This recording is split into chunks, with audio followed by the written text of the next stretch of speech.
Assalamualaikum warahmatullahi wabarakatuh. Saya selaku Kecil Kampung Surin, Kecamatan Meraksa, Kota Banda Aceh, Tarnuman MTaib SA, jelaskan beberapa hal terprofil mengenai Kampung Surin. Pertama sekali, Kampung Surin terdiri dari 4 dusun yang ada di dalam Kampung Surin. Pertama, dusun Tanjung, dusun Lampu Baru, dusun Gelung.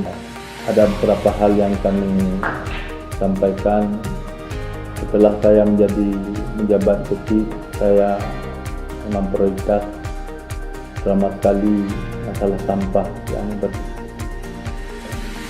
yang kita lihat sehari-hari, sehingga penglihatan kita tidak sehat dengan pembuangan sampah liar tersebut.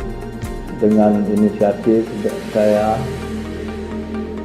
membuat rapat umum dan bahagian dengan mengundang di LHK 3 dan juga pihak-pihak lain yang terkait bersama. Kami membicarakan bagaimana solusi untuk menghilangkan sampah liar yang ada di Kampung Surin. Alhamdulillah, ada tawaran pada tahun 2018 kami mengajukan permohonan untuk dibuatnya TPS 3R. Yaitu TPS 3R ini tempat pengolahan sampah yang terpadu yang dananya dari APBN. Sekarang kita sudah melihat di Surin yang pertama sekali hasil residu dan pemilihan antara sampah basah dan sampah kering. Sampah basah dan daun yang dikutip baik oleh masyarakat, tugas mengutip sampah sekarang sudah diolah, salah satunya menjadi pupuk organik. Dengan adanya TPS 3R ini sekarang bisa menyerap tenaga kerja di situ, dan hasil dari pada daur ulang sampah pun sudah dinikmati oleh masyarakat Kampung Surin. Mungkin ini saja penjelasan kami sekilas. Itulah yang dapat saya sampaikan. Terima kasih. Assalamualaikum warahmatullahi wabarakatuh.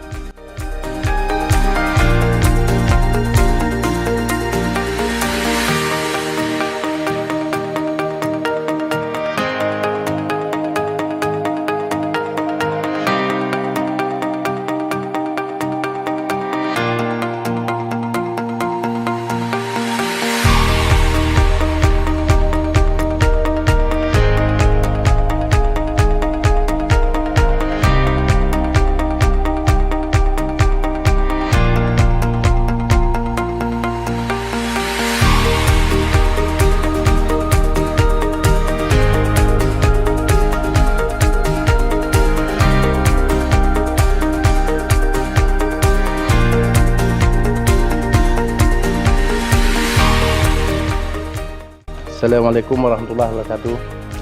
Nama saya Al-Aziz. Saya Ketua KSM Guna Bersama Kampung Surin, Kecamatan Meraksa, Kota Banda Aceh. Awal mula terjadi dibangunnya TPS adalah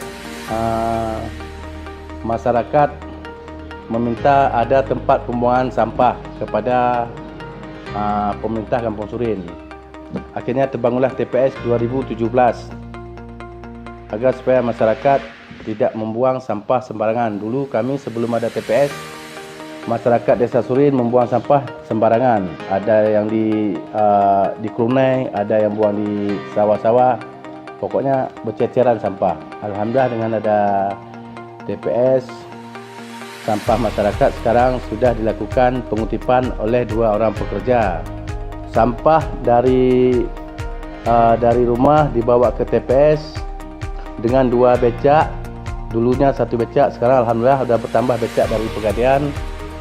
Pekerja melakukan pemilahan.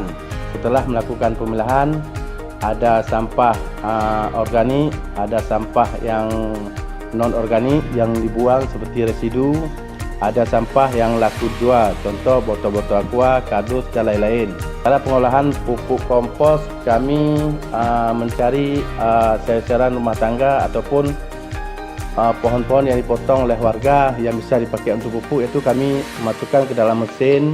Pertama mesin penyincang, habis mesin penyincang kami melakukan penyimpanan selama 40 hari.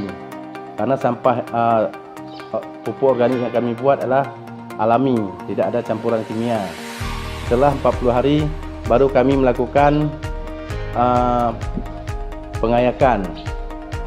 Manfaat TPS ni bagi masyarakat luar biasa. Dengan adanya TPS ni, kami selaku warga Desa Surin cukup senang dan sampah pun sudah teratur di desa kami.